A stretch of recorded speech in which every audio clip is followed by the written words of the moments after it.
You're listening to the Archaeology Podcast Network.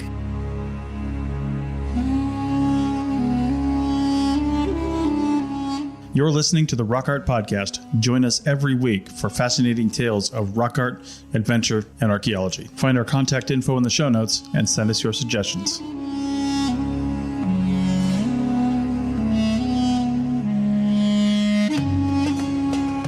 Welcome to the Rock Art Podcast. This is episode 140, and this is Chris Webster, which means we are talking about something cool. And today we're talking about a rock art panel from the Petrified National Forest in Arizona. So check your show notes, look at the panel, follow along with us, and see what you can interpret.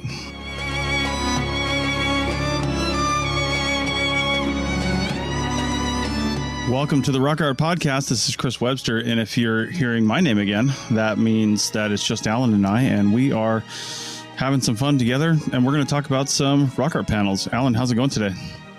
You know, it's going very well, and I guess we got a lot of positive feedback when we took some time and reflection and began to deconstruct some of the rock art panels that I'm familiar with, and I guess that surprised me. Yeah, no, people seem to like that. We did get some good feedback, and I enjoy it. It's a fun thing to do, and you never know, because rock art, it's so difficult to interpret them, right? I mean, there are some things that we can get out of them that seem obvious, but then, really it comes down to, the person that created it and what they were going through and just their cultural circumstances. And it's something we may never know fully the true answers to, but there are some things that we can look at and tell. Yeah, I would agree wholeheartedly. As scientists, we don't deal in facts, we deal in working hypotheses. Yeah. And I see the interpretation of these panels as just that. Yeah. It may be our best guess, but it's an educated guess, and it's based on both linguistics, language. It's based on ethnographic data. It's based on a review of forager theology worldwide, meaning hunters and gatherers and how they view their world and what images and how they particularly perceive or transform their levels of communication in this way. Yeah, that's right. These were the storybooks for Native people, and I think I'm standing on fairly solid ground if I say that Native people that would pass these images would know instantly, in a heartbeat, for the most part, what they were telling them, because they're involved with indexical animals, their visual shorthand, their mnemonics. And so that all sort of figures into thinking about when we go to church, right? And we look at those stained glass windows that only have images on them. And pre-literate people, just people who, before they really taught people in school, understood that. They viewed those images, they understood exactly what they were communicating. How's that? Yeah, absolutely. So we've got possibly a couple panels today to talk about. Look down at your show notes if you want to follow along, because it's going to be really handy. If you're driving or doing something else, then look later. Just maybe listen to this episode later. But if you can, look down at your show notes. Now, if you're on a device that won't show you the images, then just go. You can probably click through to the podcast page on the Archaeology Podcast Network where the actual images are, or just go to ArchPodNet, that's ArchPodNet, or Archaeology Podcast Network if you like to type out long things, but archpodnet.com/rockart/140, and you will see the images. So that the first one, and why don't you introduce that first one just from someone who doesn't have any knowledge? That'd be fantastic. Go ahead. Yeah, because there's literally no information on this whatsoever. You just sent me this email with this image in it. Exactly. Yeah, it looks like almost some sort of, there's a kind of a patina on it, and it's been etched, and there's a lot of damage on the rock art face as well. But I see animals, I see human type figurines, and I see shapes, and there's something off to the left that I cannot work out what the heck that is. I don't know even what I'm looking at, to be honest with you. And then some other kind of shapes, and almost there's a Koso sheep figure in the top right-hand corner with, kind of above the human-looking figure with big old horns. It almost looks like a Cocopelli type of thing, but I highly doubt that in that area. But either way, that's what I'm looking at here. So where is this? First off, what's going on here? So first of all, I decided to stretch my imagination and employ a panel that's outside of California. Oh. It's called the Butte Petroglyph Site. It's at Petrified National Forest, and it's in the great state of Arizona. Okay? Yeah. Now, part of the reason I chose this panel is it's been employed multiple times in a variety of articles, published articles, one in American Antiquity that I'm quite familiar with, but others in probably rock art scholarship along those lines. And they've had a lot to say about this particular panel and others that have a similar theme.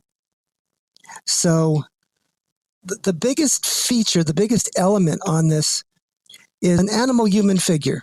And the animal-human figure has hands upward towards the heavens. The feet are splayed and end in the almost triangular elements. Mm-hmm. There's a dot, a very large dot on each side of the figure. And if you look carefully, the classic and really very transparent element that grabs one's attention, if you're familiar with this, is what's called pendant labias, which are a distinctive feature which guarantees or irrefutably calls this particular figure a female of the female sex. Right. Now, there are figures like this all over the American Southwest. And besides that, those two large dots are very interesting. And I had a hard time trying to understand those for the longest time. And as I drilled down into the literature on renditions of females all over the world in, supernatural, symbolic, and religious metaphor, they always have those two dots there, dots on either side. Yes. And those dual dots represent either the flaps of the labia or the breasts, and they trigger one to know this, in fact, is a female being. That's what it's communicating. Okay. Now, that's interesting. This particular female being is a classic rendition of a very prominent and central figure in the cosmology of indigenous people worldwide. Okay. Now I think that's quite a lot to say, right, Alan? That seems like a rather bold statement, right? Mm-hmm.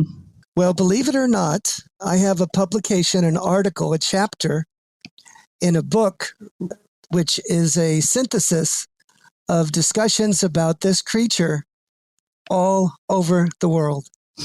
Really? Yes. In Peru, in South America, in the American Southwest, out at the Torres Straits, in Antarctica, on and on and on and on, all over the world. Can you possibly guess what this figure is, Counselor? I mean, I don't know the name. No, I don't. Okay. So it's called either the Master or the Mistress of Animals. Okay. It's and that's what it is. There is typically in an infinite number of cultures worldwide a particular being that is entrusted with the responsibility of taking the spirits of the slayed animals and returning them to the terrestrial sphere so that they can be hunted again by the native people. Mm-hmm. And if you talk to these native people, it's rather interesting because you can talk to them about the particular aspects, say, well, it doesn't seem like there's as many animals these days. Have you been over hunting them? And they'll laugh at you. They'll say, that's ridiculous. They're immortal. These game animals are immortal. The Mistress of the Animals, resurrects them each season and they're back again. The only reason there might be fewer of them is our magic isn't as powerful. And, the number of shamans and medicine persons we have these days are quite few compared to what we had in the past. So when you kind of look at or view Native people as sort of ecologists, yes, they have a strong ecological nature and they have an ecological ceremonial or religious understanding of the universe and the terrestrial, Earth. Yeah. But their concept regarding the regeneration of these animals is flawed. It doesn't really happen that way. And in fact, scholars, anthropologists, archaeologists, probably even native people, have demonstrated that it is indeed possible to overhunt and reduce the numbers of animals to a point where that they're no longer a viable population. Are you familiar with those sorts of studies? Yeah, Chris? A little bit. Yeah, somewhat. We talked a little bit about that on this show, I believe. We have. Yeah. When I began thinking about that, I thought that was rather silly. I said, how could a native person with this rather simple technology have in any way, shape, or form hunted out or reduced a animal population to the point of nearly decimating it or creating numbers so low that they were no longer a viable target? Yeah. But my colleagues have studied this, and this happens again and again and again in archaeological studies, where they found that even with things such as anadromous fish, shellfish, sea mammals, artiodactyls, there is strong evidence archaeologically that at certain times these targeted beings, these targeted, animals, were reduced to such a great fashion that they were no longer acceptable as the kinds of, subsistence targets that would be useful for the native people. Okay. This happened in the American Southwest with deer, I believe, and some others too believe that this happened to the bighorn sheep in the Coso Range.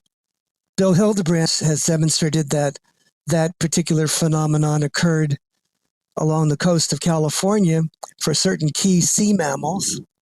And we know from looking at the shell middens, believe it or not, that those haliotis, those abalones, were so excessively harvested that the red abs vanished and all we had was black abs. And then the black abs came through and the red abs came back. You can see it. You can see it archaeologically. Okay. So, yeah. So there's that story. So we have this Mistress of Animals figure here. What the heck are all those other items, Alan? What do you think they are? Well, that sounds like a really great place to take a break, and we'll talk about those guys on the other side. Back in a minute. See you in the flip-flop gang. Bye-bye. Okay, we're back with the Rock Art Podcast, episode 140. This is Chris Webster, and I'm talking with Alan here on this panel. And we're still talking about this first panel, this big, wide, darker panel here, the one that's an actual photograph. And, we're going to talk about some of the animals now. And I say, my eye keeps being drawn to one of these here, and it might even just be, I don't know what's going on, to be honest with you, because I without actually seeing the panel with your own two eyes, I'm not really sure if what I'm seeing is real. But to the two figures to the left of the Mistress of the Animals there looks to be an animal with no front legs, but it looks like one of the front legs is about a few inches below it, almost like the front leg fell off and is falling down the rock face. Is that what that is? Or is that just... Yes, okay. I think that's just damage to the actual figure or an incomplete figure. But yeah, there are at least two bighorn sheep here. One's above the head of the animal mistress, and Mm-hmm. one is to her left. What about far up to the right on that other rock face? And far up to the right, I don't see anything there that Okay. would be. Oh, yeah, no, you're right. There is another one. Woo! Yeah, I didn't even notice that one. So there's at least three, but I've always focused in on this, this particular panel. And ad nauseum, in terms of my articles that I published on reproductive symbolism and all the rest, what do the bighorn sheep have? They have two things that I guess I'm known for in terms of the archaeological literature. Do you notice what they are? Well, the tails. Yes. I see some are tails. Are those tails up in the air or what? I see at least one tail up in the air. I'm not sure the others even have tails, or they're down. Here's one that's up. The one overhead is up in the air and twisted. Sure. And then the one to the left is definitely up in the air. And if you note, it looks like some sort of I call it a spirit arrow, is intersecting with the nether region of that animal. And that occurs totally. And that is also very characteristic. So these are cross-culturally, I understand, even talking to people who have interviewed rock art scholars from all over the world, including the Middle East, and even back up to, the Altai in Siberia. This is a similar phenomenon. This tail up in the air is of course, open for reproduction. It's a particular habit or behavior of the ewe when they're signaling for the male ram to copulate with them. And that arrow is, of course, focused on the nether or reproductive regions and showing sort of an intersection between arrows and their fertility signs. Their sign of when the arrows pierce the ground, they're piercing Mother Earth. They're called lightning arrows. The word for arrow is the same word as penis in Uto-Aztecan, and et cetera, et cetera. So I don't need to go there so much. The funny thing is that I learned from my colleague is about those 4 images that are on the extreme left. Yeah. Those are feet, F-E-E-T, feet. And you notice those overgrown toes on them as well. Yeah. Well, as it turns out, cross-culturally, all over the world, feet have to do with reproduction. Even in the Bible, in a chapter where it talked about a consort, a woman sleeping with a man and having relations, they specifically state that she spent the night at his feet. That's the way they describe it. And feet and their symbolism have to do with fertility, reproduction, increase ceremonies, etc., etc. You would find that Native people are not as, how would you put it, not as prudish as we are.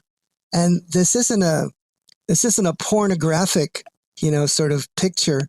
It's just a way of speaking to the cosmos and to the creator and also to the animal mistress, asking or placating or wishing that they would provide abundance and supply and replenish the animals and provide rain and, allow them to live and be safe and healthy. It's a visual prayer. That's the way I try to explain it. And there is other indications of that theme.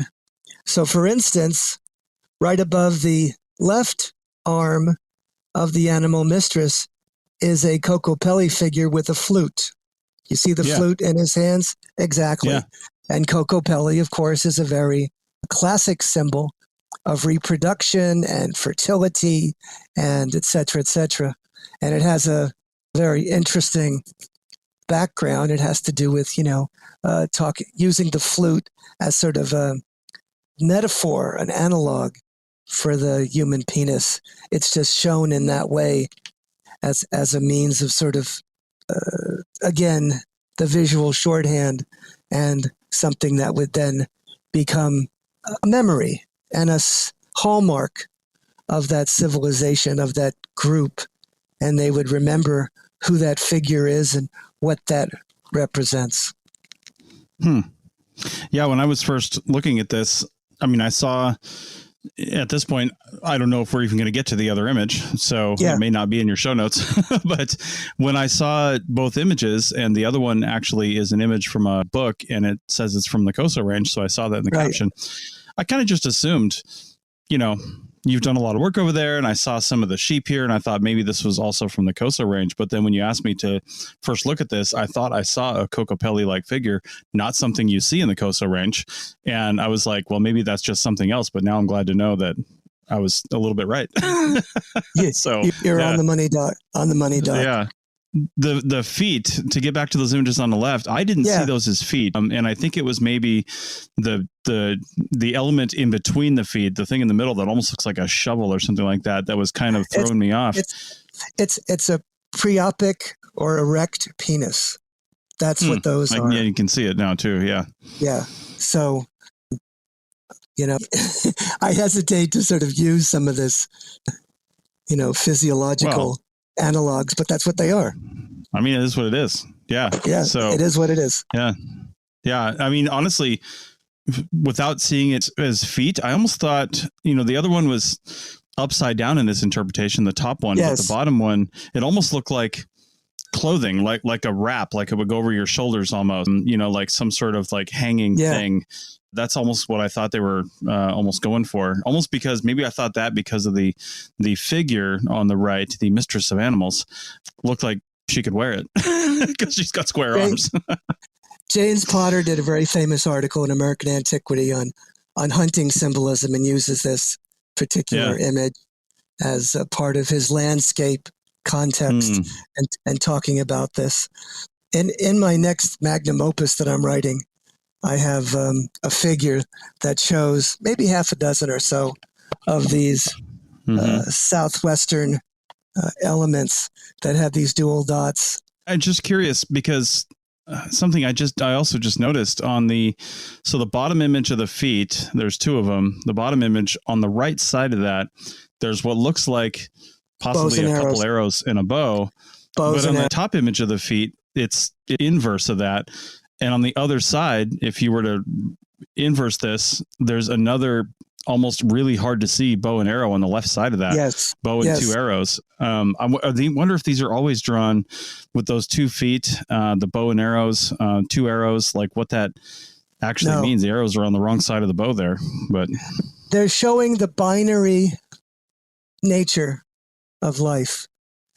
If you look at Uto-Aztecan, and if you look at the nature of this indigenous cosmology, theology, symbolic metaphor, we're talking about a way of thinking that enjoys or employs the nature of life and its binary nature.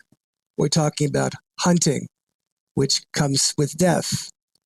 We're looking at life, which comes with vibrancy and movement and water. So in all of these pictures and all of these panels, you'll see an emphasis on night and day and night. You'll see panels that relate back like triptychs. You'll see a mother and daughter sheep, and then right below it, you'll have an upside down sheep with it impaled with a spear, life and death. Yeah. To them, it was a tremendous cycle, and it wasn't something to be, I don't know, afraid of, but something to at least recognize and capture and include. It's something that, it's the nature of the cosmos. And Right. They do not see a difference between, fulfilling the nature of growing and dying. And that is, in fact, part and parcel of the way. It's called a biform. It has to do with, sort of assimilating the spirit, life, generation, development, decline, death. These are cyclic. And there's this mysterious theme of regeneration and the miracle of rebirth. And I closed one of my chapters, one of my recent publications. Metaphorically, a seed dies after being planted. From that death, life sprouts anew. The seed spirit becomes embodied with the ethereal energy of the invisible life force embedded with all things. The seed is, in a sense, resurrected. And that's from Markham and Markham, who studied sort of Uto-Aztecan theology and wrote extensively on it. So. Okay. Well, with that, sounds like another good place for a break. So let's do that. Come up on the other side and wrap this up. Welcome back to the Rock Art Podcast, episode 140. So that was awesome. Again, if you didn't get a chance to really follow along with us, just, listen to this episode again and check out archpodnet.com/rockart/140. And you can see the image, you can download it, you can pull it up on your computer and follow along with us, see what your own interpretations say and see, what you come up with. So I thought for this last segment, we would just, see what's up with Alan, because we haven't really done that in a while. And, you're always into so many different things, just like people in this field, we're never just doing one thing. And it's always like a whole bunch of little things. And it's just, what are you doing these days? What are you into right now? Well, as I've always said, life is an adventure, and you just continue. And I guess I always say that life is an adventure. It's an e-ticket ride for those who understand the 60s and went to Disneyland and went on the Matterhorn.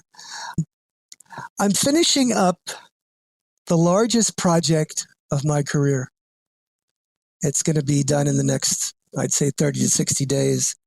And it's a $7-8 million project where we had to look at, in Oregon, a mountain that had been on fire, and tens of thousands of trees were burned to the ground.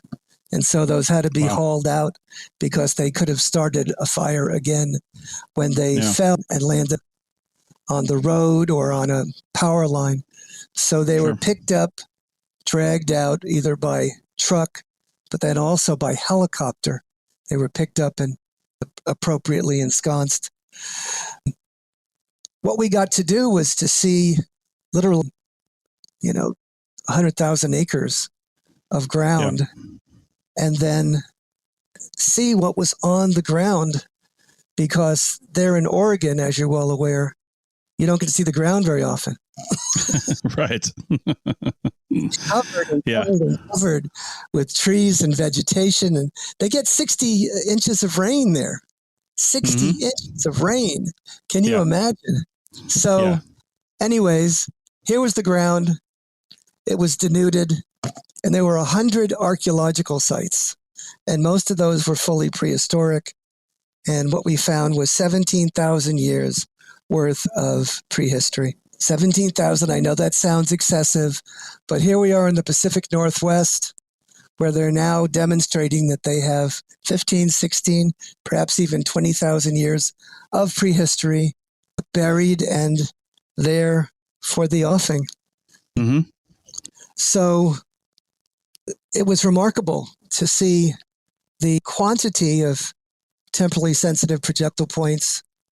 We saw a fabulous number of wide stem points that looked like Borax Lake wide stem that were all made of some non-cryptocrystalline material and were ground on their edges.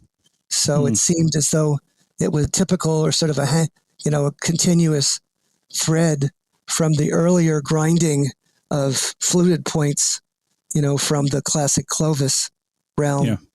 And they did find such points in Oregon dating back to about 11,500 years ago, minimum. So Wow. we had a chance to date source-specific temperature-adjusted obsidian hydration dating with some of the experts in the field. Absolutely cutting-edge stuff. We had hundreds of readings on the volcanic glass, which was relatively ubiquitous. And so that was a phenomenal project. We learned a lot, and we have a multi-thousand page report. Wow. I'm doing several compliance projects where I help individuals who needed to glean CEQA clearance for their projects, and some of those have been rather complicated. Those that I haven't really had a chance to do yet, they needed test excavations. One was on an archaeological site, and other things along those lines. So that's been interesting, and had to work closely with Native Americans in terms of monitoring, and also we found human remains. So that harkened back to using those tools and techniques that we always have for identifying with forensic anthropologists the nature of those remains and dealing with the repatriation of them through the Native American individuals that were ethnically tied to this particular area. It was in Nipomo on the coast of California. So there was that. I'm finishing, or at least working on two other books that one is on sort of the nature of indigenous conceptualization of their universe and thinking about how they relate and how they've been scientifically tested vis-a-vis the kinds of strategies and techniques that they use for healing and for developing ways to meet those challenges of life. So I have that one. There's another one that I'm doing, working on a project with a medical doctor, and he has been interested in photographing rock art for many, many, many years, and he's now begun to use some state-of-the-art methods to retrieve different elements of the images that have never been seen before. So it's sort of a revolutionary way of sort of looking at rock art. So I'm dealing with him. So those are two of the books that I have as well. I was offered a grant to help me finish up this other book, the one I mentioned first, because the author of that book, who I've worked with for 4 years, unfortunately passed away just a couple of weeks ago. And so I'm left with a 100,000 word manuscript that I need to work on. So I believe that I'm going to be blessed with sufficient funding to complete that. That's part of what I do professionally, which I think is a little bit unusual, is that I offer myself as a co-author, coach, consultant, and help individuals who would like to publish either scientific articles or full-length books. And through that means, we then work together and produce a polished scientific professional publication that typically is lauded and either given special awards for their excellence. Yeah. So that's one of the most interesting things I think I'm up to these days. Have you run across anybody like that doing things like I do? Maybe not with that variety. Not usually. So no, that's pretty cool. I like it. Yeah. Plus a podcast. Yeah. And the podcast has been a fabulous engine for increasing my notoriety, recognizing my expertise. And lately we've been pulling in people from all over the world who are experts in different forms of rock art study and archaeology, anthropology, and Native American studies. And it's been remarkable. It's really ushered in, I think, most recently, sort of the caliber and character of what I'm doing has ratcheted up considerably. Yeah, I agree. So, Yeah. All right. Well, I think possibly with that, then this has been a great show. We are probably back to our normal recording schedule. I came on because we're not going to be able to record while I'm over in England for the month of March, but this kind of gets us a little bit caught up. So we got some great interviews planned. And if you want to be interviewed, just reach out. Alan's contact info is in the show notes, or you can contact our producer at archaeologypodcastnetwork.com, and she'll be happy to connect you. So any final thoughts, Alan? No, I think that's it. Yeah. God bless everyone who's interested in rock art and Native American studies. And I think it's an important subject, one that is part of my ministry, as I call it, because I try to help Native Americans in many different ways, but providing them recognition and opportunities to participate in this adventure we call anthropology and archaeology. Indeed. All right. Well, with that, thanks a lot, and we will see you guys next time. God bless everybody. See you on the flip-flop.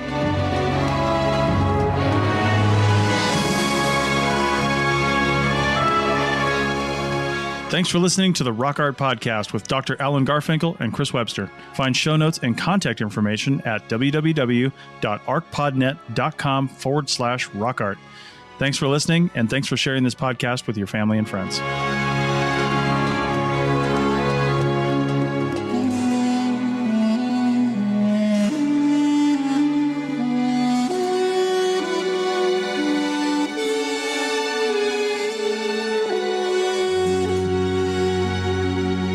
The Archaeology Podcast Network is 10 years old this year. Our executive producer is Ashley Airy, our social media coordinator is Matilda Siebrecht, and our chief editor is Rachel Roden.